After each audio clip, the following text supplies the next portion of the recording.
Star Wars Jedi Survivor is arguably one of the most visually impressive games this generation. Marrying extremely high-quality assets with excellent lighting and filmic post-processing, it's easily the best that Star Wars has looked in the realm of real-time rendering.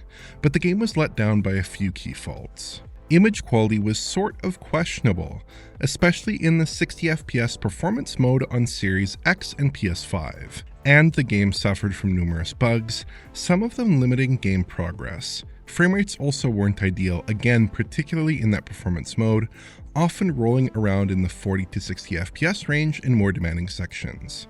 Numerous patches have come and gone, and the bugs have mostly been ironed out, but the game's rendering issues have remained.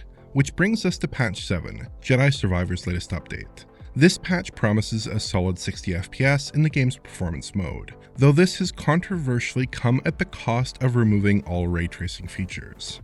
Smoother performance at the expense of the game's sometimes subtle RT effects sounds like a reasonable trade-off, but is it really a consistent 60 FPS in practice? And could removing the ray tracing bring some unexpected benefits as well?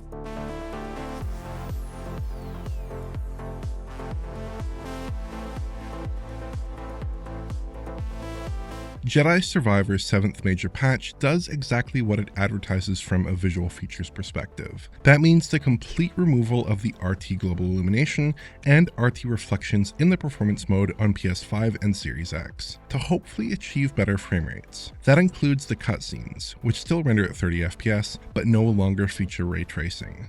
I'm comparing the game using a launch period patch from early May on the right, up against the current patch 7 version of the game on the left. Let's talk about the missing ray-traced global illumination first. At its worst, this cutback means substantially less refined lighting in areas of complex geometry or around small artificial lights. Notice how the artificial lighting here now produces a much smaller highlight, for instance. The underside of this floor is another great example. In the launch version of the game, the lighting here showcases good-looking occlusion, while the new rasterized lighting looks very bright and a little bit glowy.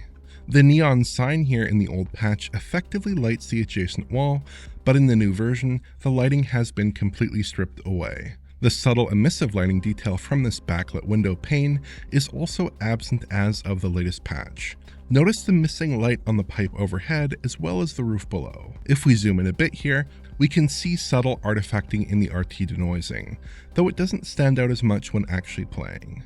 The old ray-traced lighting often looked a bit brighter, as light more convincingly bounced through tight enclosed spaces. Occasionally the difference could look dramatic, although usually this was fairly subtle. Rasterized lighting here appears a bit heavier and a bit darker, especially in areas with a lot of smaller artificial lights that contribute effectively to the overall scene lighting in the ray-traced version. An interesting side effect of this change is that new lighting detail no longer pops in as you traverse the environment, which could be slightly distracting before.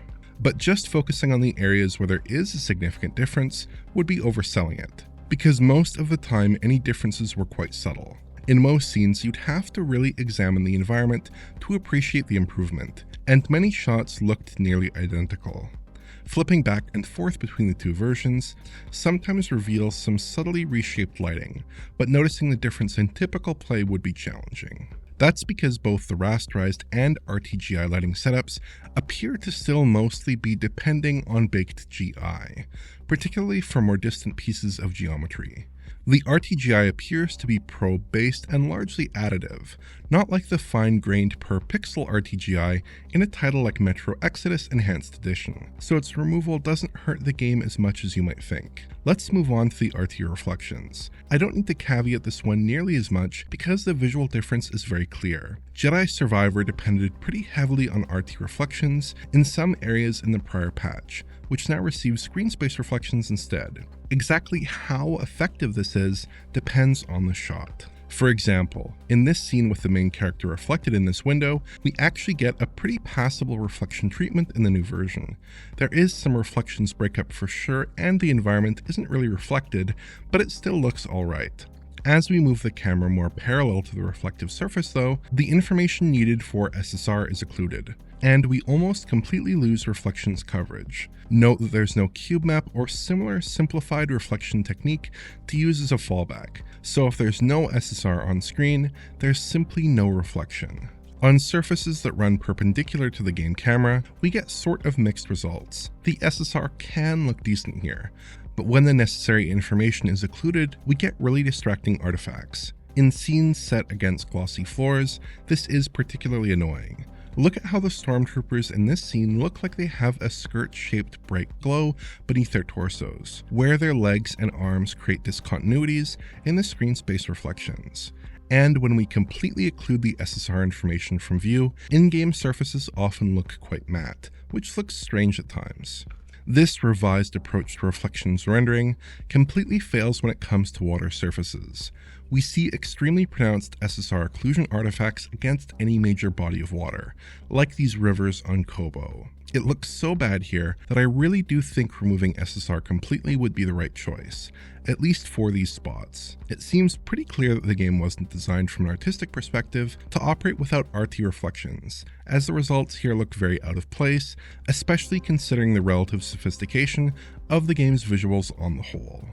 Those are the primary visual differences between the two patches, but the new patch sees some small improvements to foliage draw and shadows outdoors, which bring it in line with the quality mode.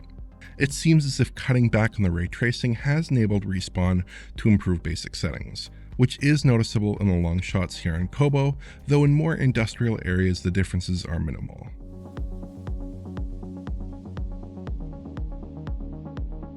Have the ray tracing reductions produced any improvements to image quality?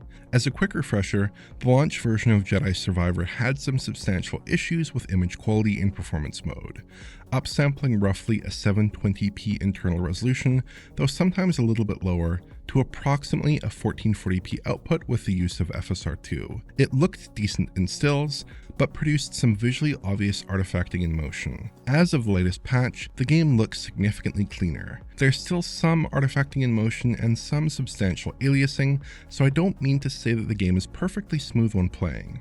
But around previous trouble spots, like around the legs of the player character while running, Jedi Survivor resolves a better image. Stills mostly look the same, though some previous trouble spots, like the grates here, now resolve without artifacting. The game still seems to be using FSR2 based upsampling, but resolutions have increased across the board. I tested a number of shots across both patches, and we're seeing a substantial increase in the base resolution of the image. Previously the game usually rendered around 720p, and now we're usually just a bit short of 1080p. The output target appears to be roughly 1440p or so, but the increase to internal resolutions makes for a significant improvement to image quality. The UI does look substantially rougher though, suggesting that the original 4K UI has been downgraded to something in the region of 1440p. Finally, I've mostly showcased the Series X version of the game so far, but the PS5 release is effectively identical in performance mode. Across a wide range of comparison shots, I couldn't spot any meaningful differences between the two versions. The visual cutbacks are the same on both platforms as far as I can tell, with the ray tracing features characteristically absent on both consoles. Resolutions also appeared about the same. So how does performance shake out in the performance mode? At launch, frame rates were pretty rough, typically averaging between 40 and 60 FPS on PS5 and Series X in the opening mission, with lows in the 30s. Some of the more naturalistic environments ran better, but still suffered from relatively frequent frame rate dips. As of the latest patch, this has almost completely been ironed out. The game is a straight 60 FPS as far as I can tell during typical play, even during very demanding moments. Some traversal stutter remains, but it's not terribly intrusive on the experience and sometimes amounts to just a single dropped frame. This is true on both PS5 and Series X, which have a similarly smooth framerate readout. That's great news, and Jedi Survivor feels really solid now at 60 FPS.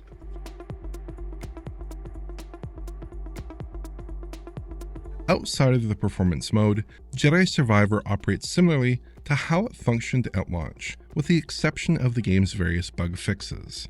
The quality mode remains for users who want to retain the ray tracing features, but with a 30 FPS update instead of 60 FPS. Unsurprisingly, this mode looks about the same as it did at launch, with internal resolutions around 1152p or so, upsampled to a full 4K with the use of FSR2. At launch, this mode was mostly stable, but could suffer from significant performance drops in select moments during intense combat encounters, loading thresholds, and demanding cutscenes. In the updated version, these issues are mostly still present. There has been some improvement for sure, but the game still drops frames in roughly the same spots throughout the opening hour or so. These dips are noticeable but not hugely impactful, and are mostly absent in the game's more naturalistic areas. There is one exception though.